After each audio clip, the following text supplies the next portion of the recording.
Luto na yung meatballs. Ito na. Ayan. O, di ba? Okay, papakita ko sa inyo kung paano ko niluto ito, yung ating lutong bahay na meatballs. Tara, samahan niyo ako.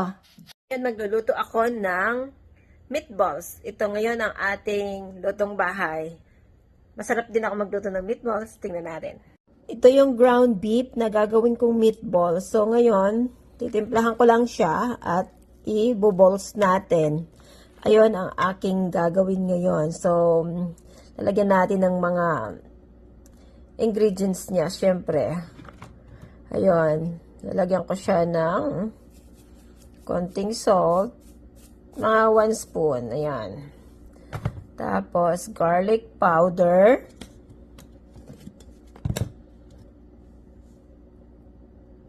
Haluin ko na lang mamaya.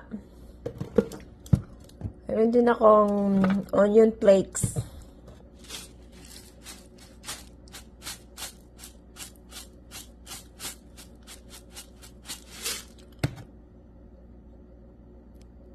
Yan, onion, parsley flakes. Tsaka, ito, black pepper.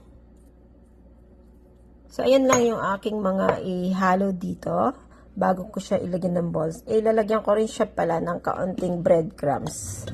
Meron akong breadcrumbs din pala dito. Okay, so, ayan ang ating ngayong ilulutuin. Ito na nga ako at nahalo ko na at lalagayan na natin ng bibilog na natin. Kasi meron akong lalagyan ko yung ng cheese. Meron akong inano na cheese. So, kaya, so ito, ready na nga at atin nang i-balls. So, meron akong cheese dito. Kasi gusto ko yung may cheese yung loob. Kung minsan medyo mas masarap. Konti lang. Nilalagyan ko siya ng kaunting cheese sa loob para lalong sasarap ang meatballs. Ayan, malalaki gagawin ko kasi marami to eh. Ayan na siya. Lagyan natin doon. At gagawin ko muna yung meat natin ng meatballs. Ayan. Ito na, nagawa ko na lahat yung mga meatballs. So, ito, gagawin na nating meatballs. So, lagyan natin ng sauce. Ito, ang ating lutong bahay. Jumbo meatballs na ito. Ayan na. At ready na siyang ilagyan ng sauce para maging meatballs with sauce. So, ayan. Ilalagay natin ito. Ito, may mga ano na ako gagawing sauce. Ito. Tsaka ketchup. So, ayan ang aking i-boil dito. Ilalagay sa kabilang kaldero. Ito pala, nilalagay ko na yung mga meatballs dito sa aking kaldero kasi gusto ko muna siya maluto ng kaunti. At saka bago ko ilalagay yung sauce. Ayan. So, ito na pala, nilalagay ko na yung sauce ng ating meatballs. Binili ako na naka-ano na siya, pang spaghetti din at saka pang sauce. So, kaya dadagdagan ko siya ng ketchup. So, ito na, nalagay ko na lahat ng mga sauce at linagyan ko ng parsley ulit sa taas. At ang maganda dito, isi-simmer natin at saka itatakpan muna ng mga 30 minutes or 40 minutes para maganda mamaya yung sauce. Kailangan sa ano lang na apoy, mahina lang, medium. Ayan, takpan muna natin. Tapos, ayan, pasta with meatballs para naman sa akin at ito na ang meatballs at luto na siya. Ito na nga.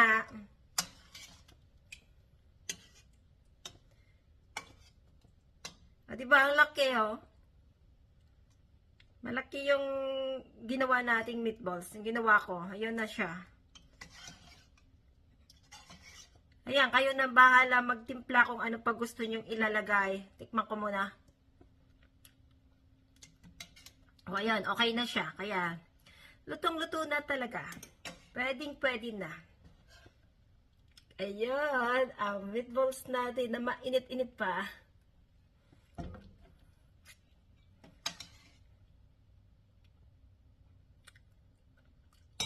Sarap, kaya tikim pa more. Kain na tayo. Ayan, nasa sa inyo na. Kung gusto nyo patimplahan, ako gusto ko pa mayroong kaunting condiments. So, kaya magagawa ako sa aking isang bowl na titimplahan ko ng dadagdagan ko. So, ayan na nga. At pwede na tayong kumain. O, diba? Ang sabi ko sa inyo, pwede ito pang kanin.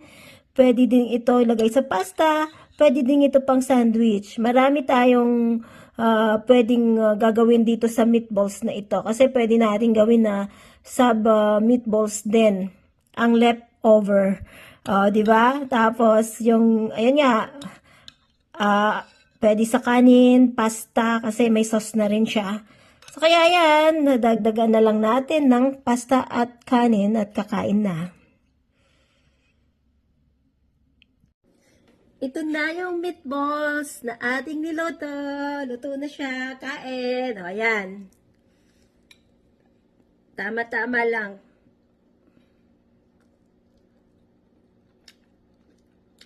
Sarap. Ayan na. Try nyo rin. Yung luto na ganito. Gawin nyo lang yung, nasa sa inyo, kung yung ground beef itong ginawa ko. So, kaya, masaya na ako. Try nyo rin. Kasi pwede nyo siyang lagay sa pasta. Pwede nyo rin siyang panghalo sa kanin.